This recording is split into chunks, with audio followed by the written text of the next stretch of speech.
This is Trend Following Radio, where great thinking comes alive. Nobel Prize winners, legendary traders, best-selling authors, and the pros that know what drive us irrational human beings. I am your host, Michael Coveil. Not filtered, raw, honest. That's my passion.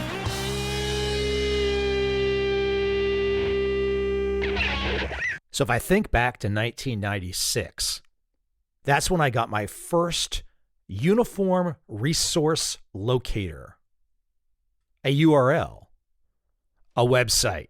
My first website, 1996. My conversation today on this podcast, I feel like that same sense of enthusiasm.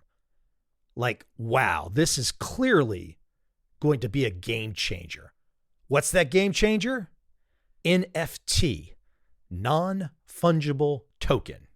Now, it might not end up being a game changer if the powers that be, if the big techs out there quash NFTs and use their monopoly power to never let it get started, or if a few big techs control the world of NFT, it won't reach its promise. But if NFTs reach their promise, this is some exciting new shit. Who is that person to educate me today on NFTs? Holly Ann Burns. Holly happens to be the wife of Steve Burns, who has appeared on this podcast many times. Steve and I had been having an ongoing conversation about NFTs, and he said to me, hey, you should talk to my wife. I did, and she knows what's up, big time. What follows is my conversation with Holly Ann Burns about NFTs. And if you don't know about NFTs yet, or you've not thought about their promise yet, trust me, you are going to have an aha moment where you're like, damn, I better get started. Without any further delay, let's jump right into my conversation today with Holly Ann Burns.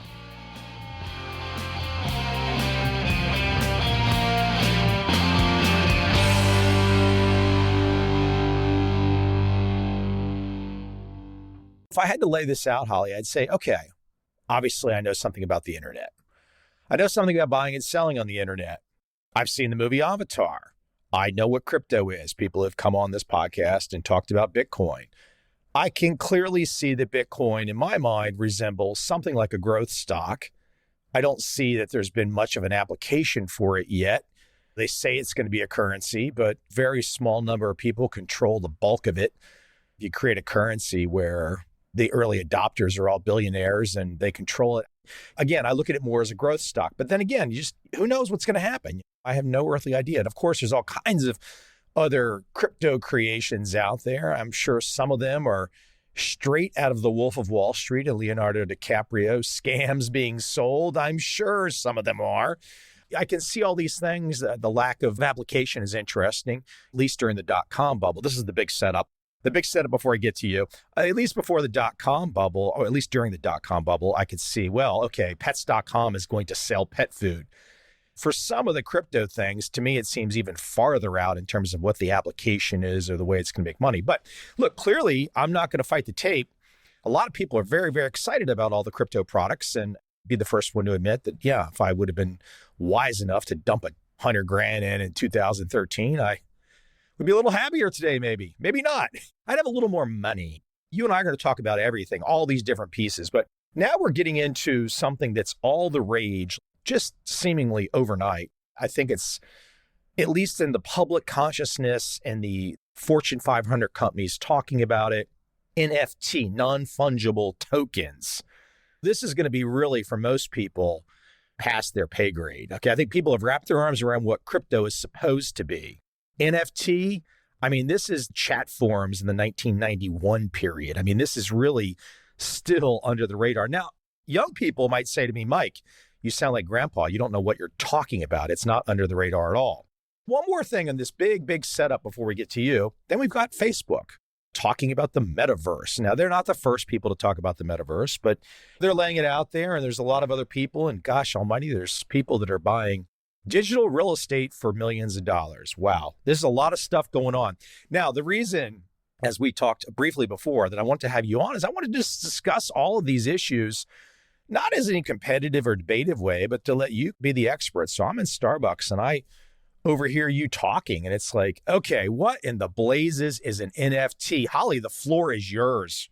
I think the easiest way to think about an NFT is just like in the internet startup phase in terms of Web 1.0, building websites, Web 2.0, social media, and now we're heading into are in Web 3.0 with blockchain technology and NFTs. In the same way, NFTs have had this evolution. What's been super popular in the space has been, they call them profile pictures, PFPs, CryptoPunks, which a lot of people will have seen. Or you might want to take it even a step back further, because I don't think most people as of right now, based on what I've said or what you've said, if they've not dug in deep, have no idea what an NFT is or what the purpose is or anything. We can really go base level here. Basically, an NFT is anything that is minted on the blockchain. And by minted, I mean the blockchain is essentially a ledger. It's a way to record really uniqueness. A photo, a video, an audio clip, something like that. Yes, except that you can prove ownership of that thing. In the past, a good way to think about it is, let's say you're an artist and you create a painting. You, Holly, you paint a painting. You're an offline artist. You have this painting in your gallery. That is the old school way of doing it. Now, how does that translate to Web 3.0 NFT world? In the old days, basically, if you had that painting, once you sold that from the beginning of time, from the first time a painter picked up a paintbrush and painted something, when they sold that, it was gone. They never benefited from it again financially. They likely wouldn't see it again. And whoever bought it may want to hang it in their house, or they may be holding it as an investment. But it didn't matter to the artist how much it went up in value, even if it was the Mona Lisa, because they were never going to benefit from it again. In the world of NFTs, that's completely different, because not only do you have a record of the value of something, because it is essentially entered into a ledger when it's purchased, but it can be traded just like you would normally do in the art world, except that now the original artist gets what they call a secondary sale on that art. And that can be anywhere from 5 to 10% is normal. The artist can set that. That's subjective. Yes, it is subjective. It's up to them. But every time that that art then passes hands, the original artist gets essentially a royalty, really becomes a cash flowing asset in a way. Wow. That's interesting as hell. It's very powerful and really meaningful to artists, because it used to be if you were an artist and you were painting things, you had to paint until the day you died. Hopefully you got famous later. But now it can be much more something that you can build a library of work that benefits you for years. And heck, you may be able to even retire when you want to. You, Holly, could create, and again, when we're saying art, this could be a book, it could be a movie, it could be a software program. These things are all falling under the rubric of art. But let's say you, Holly, you create this piece. Let's just stick with a painting idea. So you create a digital painting. You've got so much cachet out there. And, I guess a guy like Kanye West would have that kind of cachet. Maybe you do too. We might learn that later here. But you create this piece of art, people want it. Let's say you've got a limited edition. Let's say it's 250 digital NFTs, non-fungible tokens of your art. So they would get a digital representation of that art, and they would have the ability to know that it is limited to 250 people if you set it to that, whatever you want to set it to. And then if they do decide at some stage of the game, oh, my friend wants to buy it from me, they can sell it for whatever price they want. But if they do sell it for whatever price they want, the original artist, you would then get another piece of the pie. Yes. And that is the level 1 of NFTs. That's kind of how it's gone. That's the baby level. I only understand the baby level. Well, what's coming now, it's here now, but people are just now starting to talk about it, is the second level of that, which is utility NFTs, utility tokens. That answers the question you were asking originally, which is what is the usefulness of these things? What can we do with these things? That's where blockchain technology of various types, but the largest, in my opinion, is going to be blockchain gaming or blockchain experiences, in which these NFTs will actually be used for something. They will be used to get into experiences. Like a ticket. Yes, like a ticket, used to play games, make more money, create things of their own, that kind of a thing. For example, if we stick with the idea of you being the artist, let's say you shift to a game and you're offering a digital game. And this is just me thinking off the top of my head based on what you're saying, but you create this game and the game has, they've got digital rights. They can play the game online. Limited people get to see or play this game. And then maybe there's an added bonus where they get to meet you or they get something else offline. It's connecting like that, right? Yes, that's exactly right. It's essentially connecting all these pieces. And people are doing a lot of different things right now. A lot of musical acts are getting involved. Snoop Dogg is a big one that's in the metaverse right now. He's selling a ticket to his land experience where he's actually going to perform these giant parties. Giant parties offline or online or both? Online. Then you have people who are doing a similar kind of thing online, but they're also dovetailing that in with products offline, sneakers, other clothing pieces. There are a lot of designers getting involved.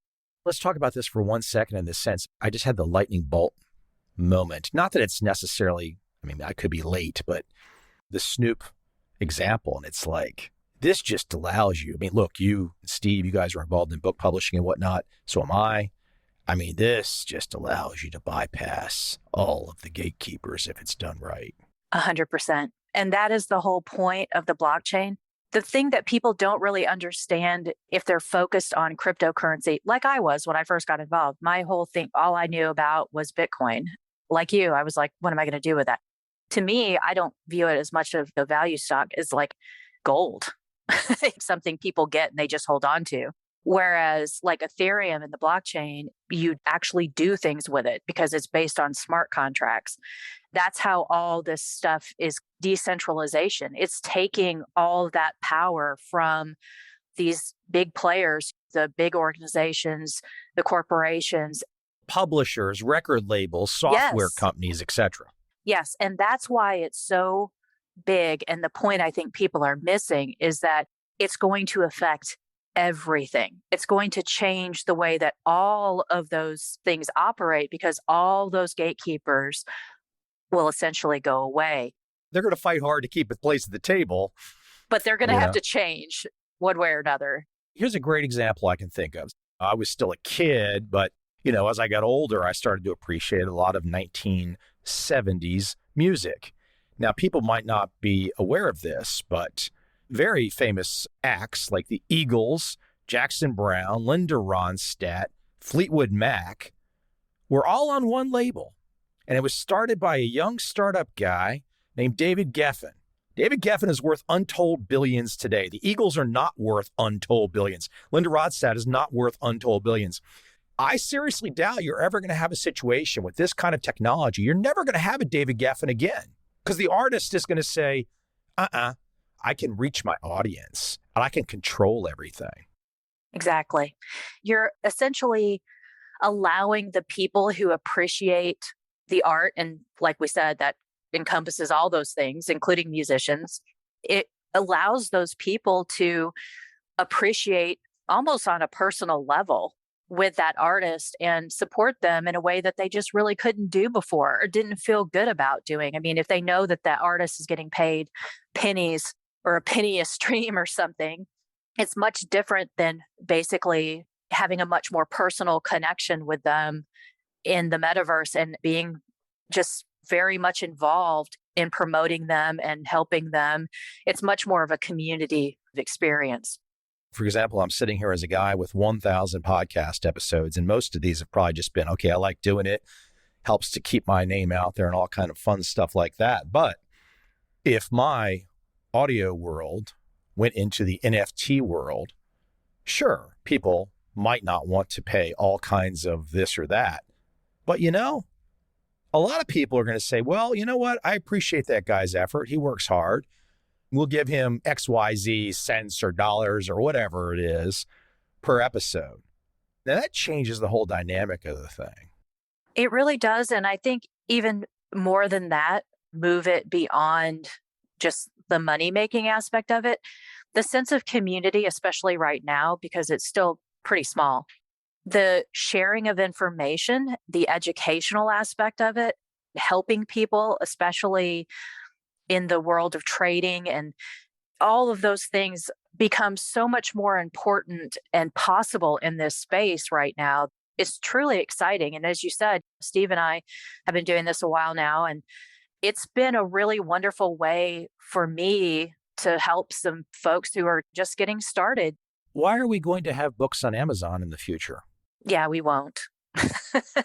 I hope that Mr. Bezos is planning on this phase of development, because it's just really not going to happen. I mean, there are already some competitors out there that are making some strides because of those things, because you can remove that gatekeeper aspect of it. We came on the scene, they were actually paying pretty decent to do Kindle books, and you could make a pretty decent amount of money with one book. It wasn't very long before you basically had to write 15 or 20 books to make the same amount of money. I think that that's when people start to get a little bit sore and start to look for other avenues. And that's kind of what's happened all the way across the board in all these industries. Let's keep it at an important issue here, which is, okay, if we look at the current world, and somebody might say, well, I don't like the record labels. I don't like the publishers. I don't like Amazon and quote artist, whatever, entrepreneur, writer, singer, video game designer. They don't like the system. But the system as it currently is constructed alongside of copyright law does have some benefits. You have some protections. So for example, if I'm looking at my big fat latest edition of Trend Following, and it's like, okay, that's kind of hard to copy. Amazon sells them a physical copy. And if people are using the Kindle system, that somewhat keeps people in line. I mean, there's people that are going to out there and they're going to rip it and put copies out there online and stuff like that. But somewhat the current system works. So this is where I want to get a good education from you, is the protection aspect of this. Maybe we can start with a book. Let's say the new young author is coming along and they don't want to use the Amazon system. They want to, quote, self-publish. They want to have, for those people that want it, they want to have a digital book. How will that unfold in terms of protection? If I'm the new young author and I write this digital book, everyone wants to read it. Okay, I can print unlimited copies, digital copies, but where becomes my protection mechanism to protect that it just doesn't become a PDF floating around on the internet? I think that honestly, with blockchain publishing, I think what it's going to come down to, at least initially, is the collectability aspect of it. It's almost like you're basically creating a tokenization of the book. You're creating this entity of the book that is unique. It's like a peer-to-peer financial relationship with the reader.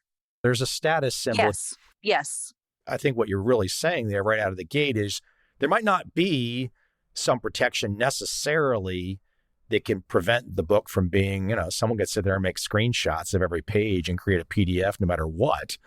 But what you're saying is that people would be willing, if they know that book comes, okay, I'm the new upstart author now. That book comes directly from me. They know it's directly from me. There's a one-to-one relationship. There's a limited number or whatever it is. There's a special edition and it's from me. And they know because the technology is telling them, the blockchain technology, the NFT is telling them exactly it's from me. They have proof of that. That status aspect is going to be a big part of the value, is what you're saying. I think so, because I think, well, you know how important it is? I mean, I'm sure you've experienced this. People will wait in line to have you write something in the front page of a book to hand to them. It's meaningful for them. This peer-to-peer on the blockchain, especially in terms of publishing, I think is akin to that, except almost more, where it's almost like you're writing a book for someone. Why would it be like that? Because, okay, I'm still a virgin here in my thinking. I write this book. It's now an NFT, and I can say there's a limited number of editions or whatever, but they know it's for me. How is it more than that? What am I not understanding yet? I think that it's just the community part of it and the personal part of it. When you buy any kind of NFT, you are emotionally invested in that creator. You know them. People don't typically buy NFTs from people they never heard of before, don't know who they are, don't follow them. These are people who are super fans who understand and get you. It is much more about community building and finding those people who really get it and believe in what you're saying. I don't know about your experience. I know mine and Steve's experience has been that we've never been able to keep people from pirating our things. It's never been possible for us to stop them. This doesn't necessarily do that either. Right. I don't look at that as this doesn't offer any protection and the other does, because the other system has never really protected us. I look at this as very different in that the people who are really invested in what you're doing and are willing to buy your NFT. The other thing I would say is that NFTs can be quite public. That's part of it, is the transparency part. Wallets are public. If somebody knows your wallet address, they can see every transaction you make. That's part of the decentralization. That's part of the protection. I would say that people investing in your NFTs and having that in their digital wallet is also legitimizing and community building kind of a thing, because everyone can see it. This is Burberry. This is Versace. This is Ferragamo. This is labels. I mean, look, I spend most of my time in Asia. People love labels. It sounds like what you're saying is there's going to be an aspect of this to where, okay, somebody can go ahead and they can copy this limited edition book that this trend following character Coveil wrote. They can make a copy of it, whatever, but they will not have the status symbol of it sitting in their wallet where people can know it's there and they can show it off and all that kind of fun stuff. Yes, and they also won't have ownership of that. They won't be able to trade it, or if it goes up in value, they won't be able to profit from trading it because they won't be able to show the ownership. That's a huge aspect. Yes, because if you make a limited copy, if you wrote a book and you had 10 copies, you charged whatever you would charge for something like that, and that went up in value because of scarcity. A lot of NFTs are based around scarcity. When that scarcity comes into play, that's when people start getting, oh, okay, well, I want that. That's where the trading starts happening, and that's where the valuations go up. You're going to have to actually own that NFT to profit from anything like that. This is so interesting. I've already now decided in my mind, I've been working on a project, just one of my many projects, but one project that I want to do. And I've been debating for a couple of years on how to release it. It's going to be released like this, 100%. 100%. Limited edition, scarcity, yes, that capitalistic bastard Coveil. But no, seriously, this is the direction I will go with it for sure, 100%. This is cool. This is cool because I think you're right. I can think of a book that I bought in the early 90s called Margin of Safety by Seth Klarman. He went on to become a very famous, very successful value investor. This book that he released, Margin of Safety, I'm pretty sure he did a print run of 5,000 copies. Never again. So if anybody checks out Margin of Safety on Amazon, I mean, it's priced pretty damn high, unless something's changed in the last year or two, the last time I've looked. Not that he needs it now, but it doesn't make a difference whether he needs it or not. He did it. It was his work of art. He created it, did not let the publisher publish more than 5,000 copies.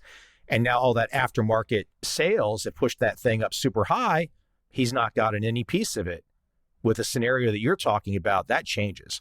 Yes, 100%. And I think that is in every market. And that's what I meant by this is going to change the way all of these things work, because in every market, it's going to create that secondary sale, that ability to, if you want to hang on to something. I'm looking at my library. You said that. Yeah, I'm looking at my library and I have a book that's similar and it's very pricey.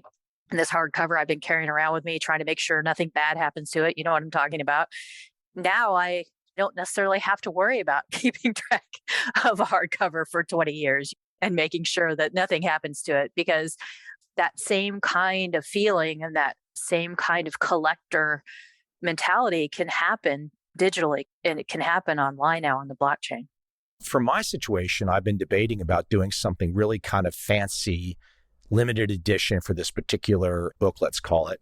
I wanted people to have something physical. But now that I look at it like this, I'm like, okay, if it's done under the guise of an NFT, it's got a digital version, and let's say a print version is sent out to the person. Somebody could copy the physical version or whatever, but that doesn't do them any good because it's all under the NFT rubric. It's under the NFT umbrella, even though it's a physical product. So they can go out there and they can try and say some forum or whatever, you can buy this, but then people are going to be like, well, hold on, where's the NFT? I want the NFT. I don't want your flimsy BS photocopy, whatever, of Mike's thing. I want the real enchilada. Exactly. And a lot of painters are actually doing that.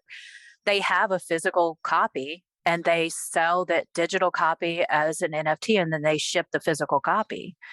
But it is all tied to the wallet that purchases it. And you will have to show ownership to be able to trade those things. I have all kinds of ideas for you, Michael. Probably going to be hiring you as some consultant to run my life. but seriously, this is a massive game changer. This is a massive game changer. Now, what I'm about to say is kind of a side tangent. I think you're going to agree with me. If people truly understand what this is, and people might not truly understand what it is if they don't create things, whatever they create. Again, we've talked about all these different things people could create. But if people don't create things, they might not truly appreciate how valuable this is. If people create things, whoa, what I'm driving at is my best bit of advice. If you don't create something currently, start creating something. Become a brand. This is going to be kerosene accelerant on top of brands, individual brands. And I mean, an individual brand could be Holly. It could be Steve Burns, could be Mike Covell, whatever the individual brand is. This is like taking an individual person. That's really cool. Yeah, it's really exciting. And I know that for me personally, I just got into the space in March. I did a bunch of research, of course. Ever since then, ever since the light bulb came on for me, everybody almost that I meet on the street, I'm like, what are you interested in? What can we get you creating? Because the opportunity is just going to have a huge impact all over the world. But in reality, blockchain, and specifically even blockchain gaming, remember blockchain gaming, when I say that, that's a play to earn model. And what that means is you getting paid, or 100 million plus people a month getting paid to play Minecraft every month. Why are they getting paid to play? Who's paying them to play? The game itself, is basically the way that it works is that a game platform that I'm involved in, the metaverse that I'm involved in, is the sandbox game. Basically, people stake sand. That sand fuels the economy of the game. We should stop for a second to let people know that we're shifting this conversation a little bit more into the, quote, metaverse, the alternative universe, more the avatar type thinking a little bit. Yes, it's all related, but it's a separate arm.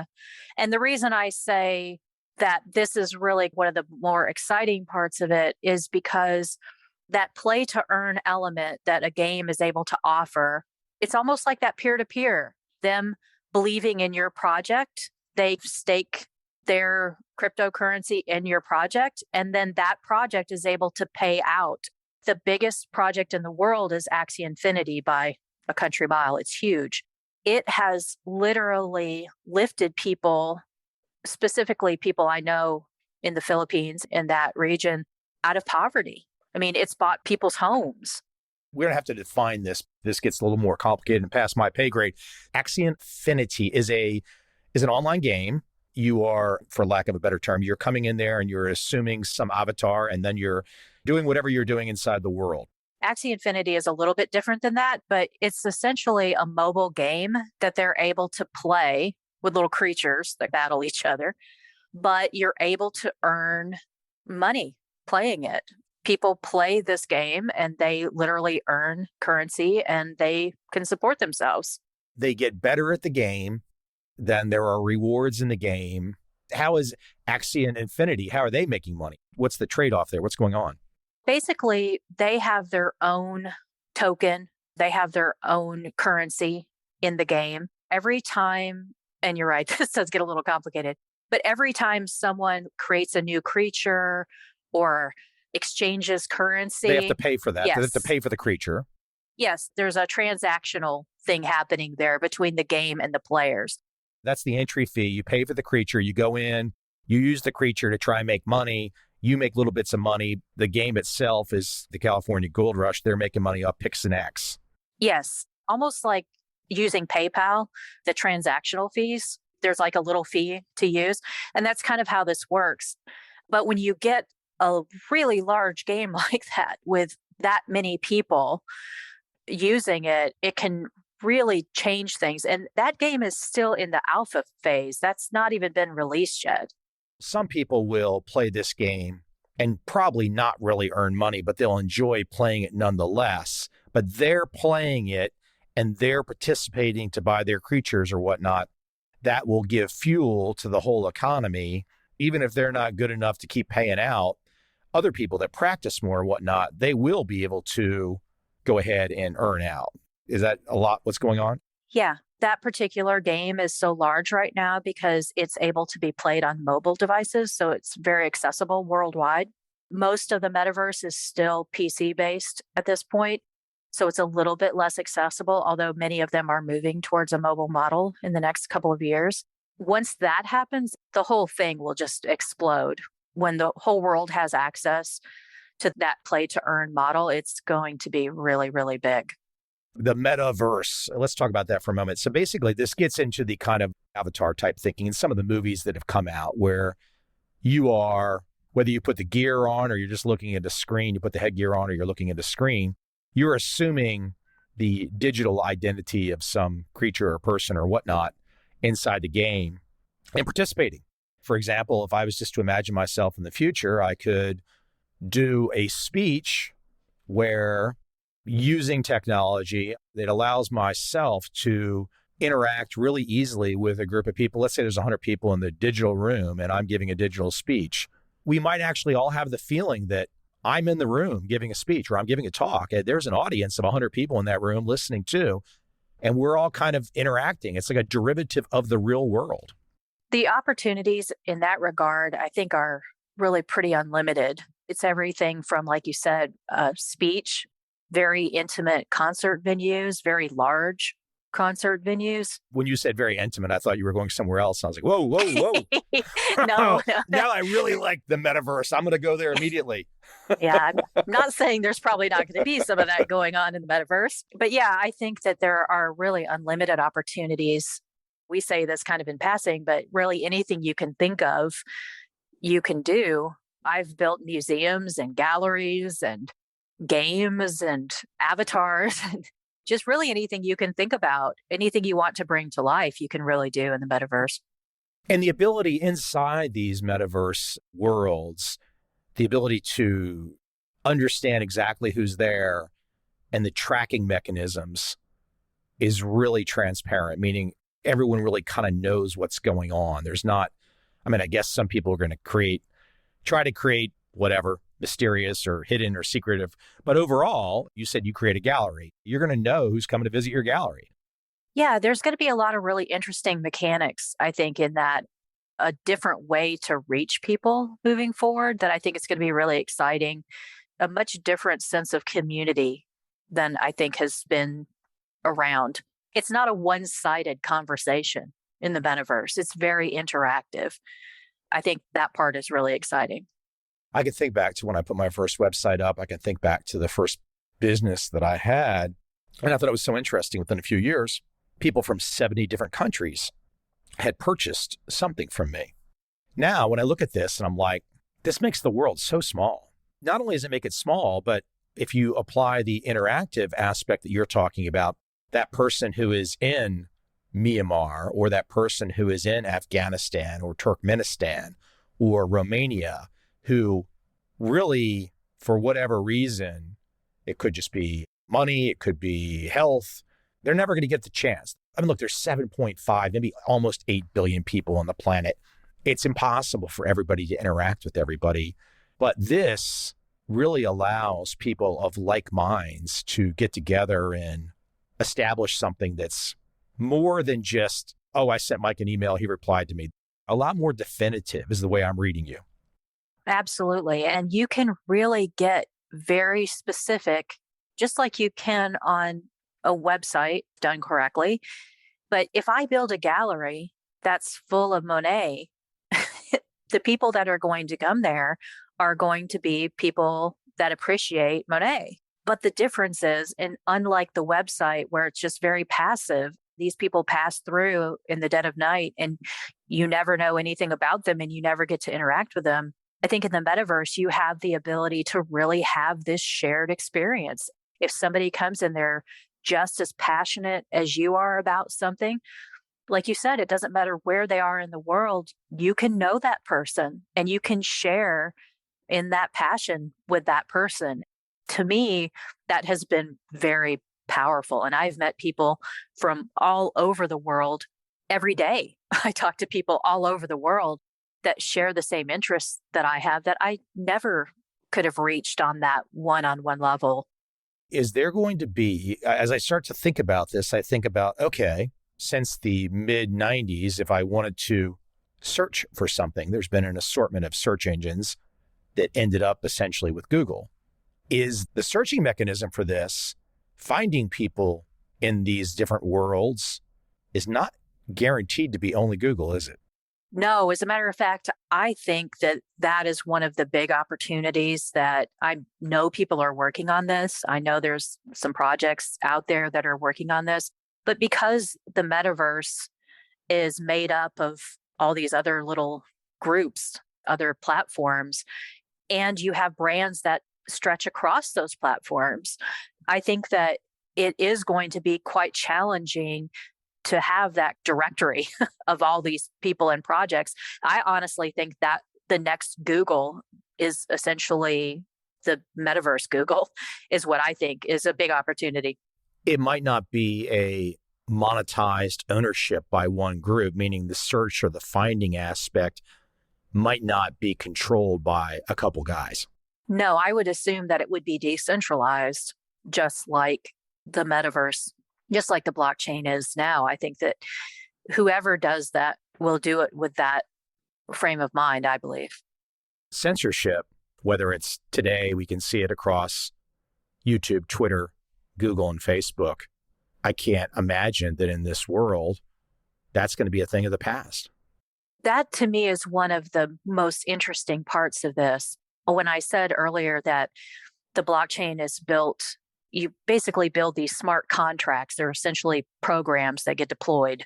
You can never take them back. They're out in the wild. Even the creators can't take them back and redo them or something or change them. That right there in its essence means that people can't move the goalposts. People can't decide that today this is not okay, but this is okay. And I think that at that point, we all have to become a community that is responsible for our own actions. Like we used to be before a couple tech companies controlled everything. Right. I think we have to, at that point, look at things differently and say, okay, we all realize that we have this power. Now, as individuals, we have to take responsibility for our own actions and police ourselves. And we do have the capability to do that, like we have for millennia.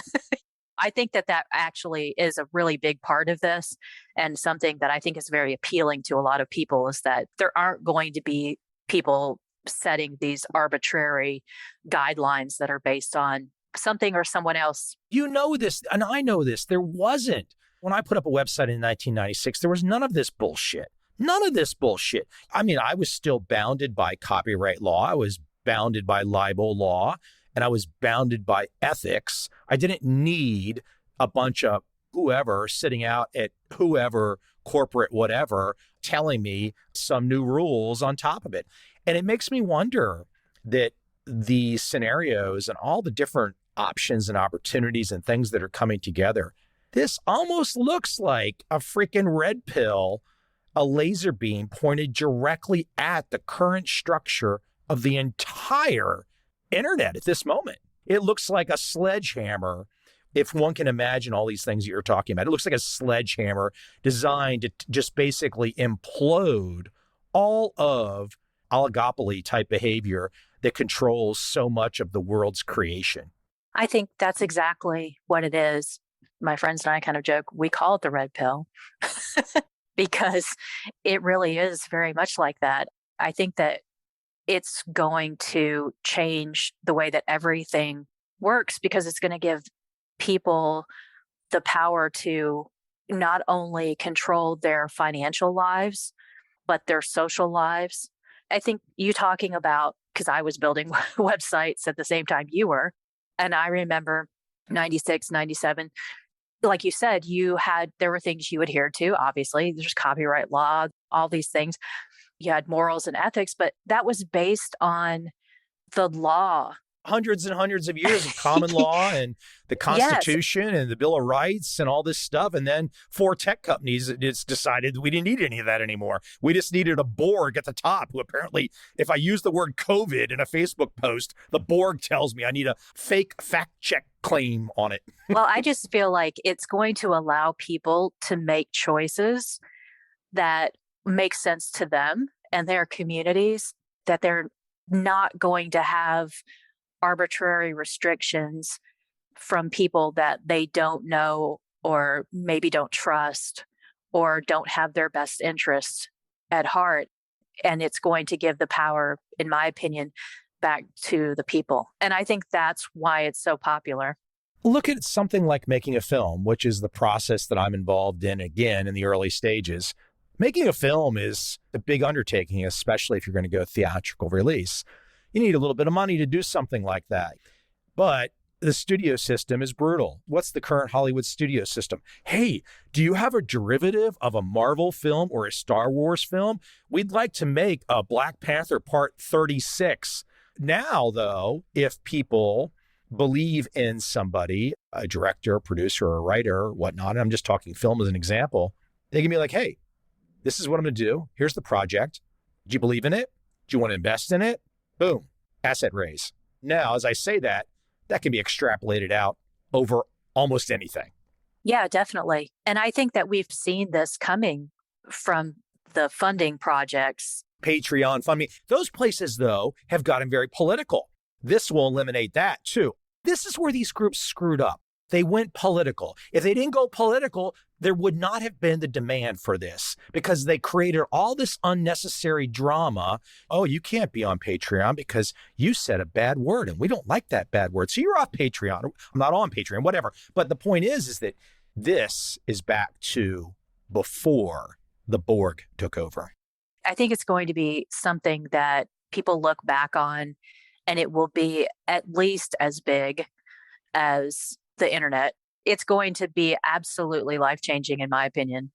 It probably will be the internet eventually, because for right now, okay, if I want to search for something, I typically go to Google.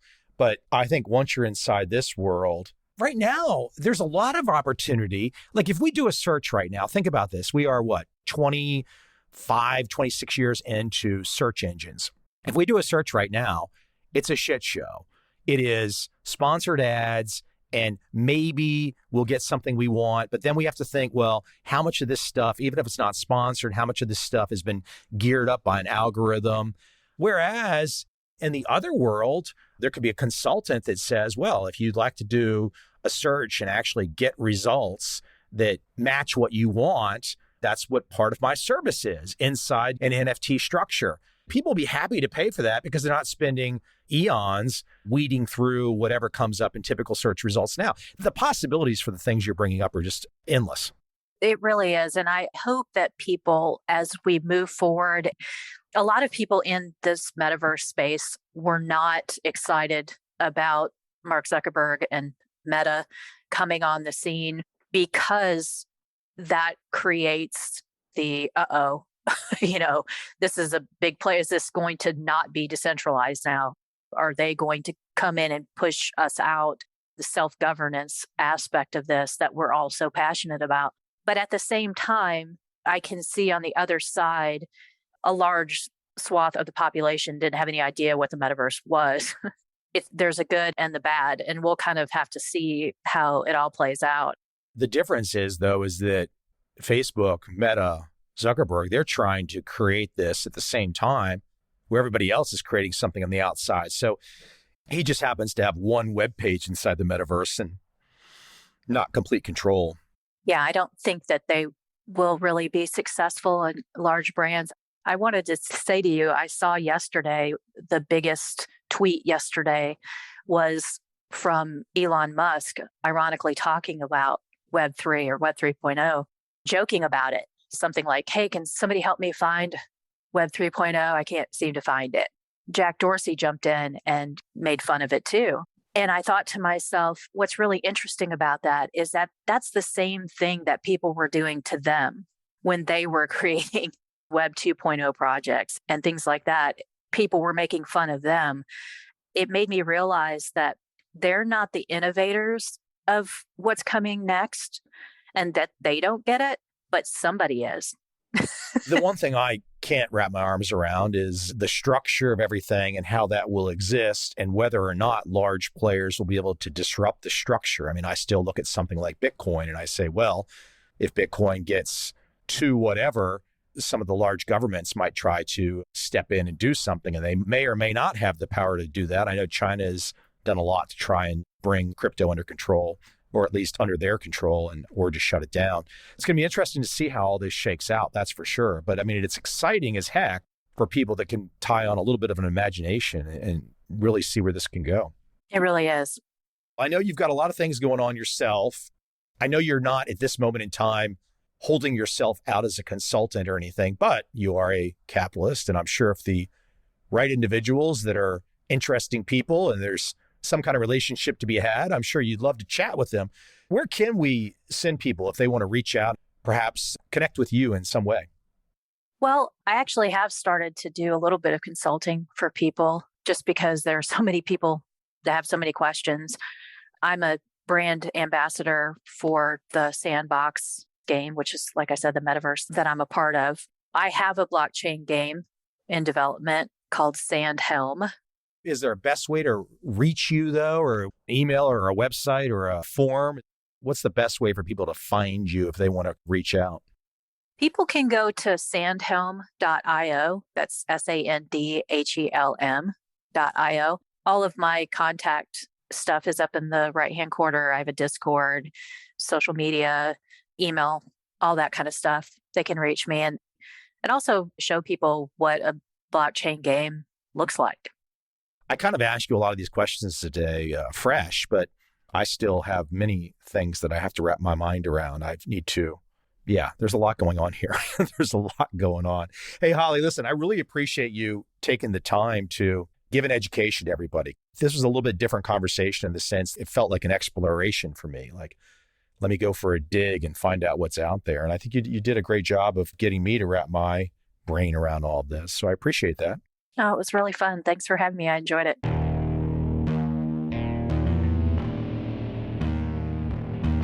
I see a time when those awake will understand how to make money in up, down, and surprise markets.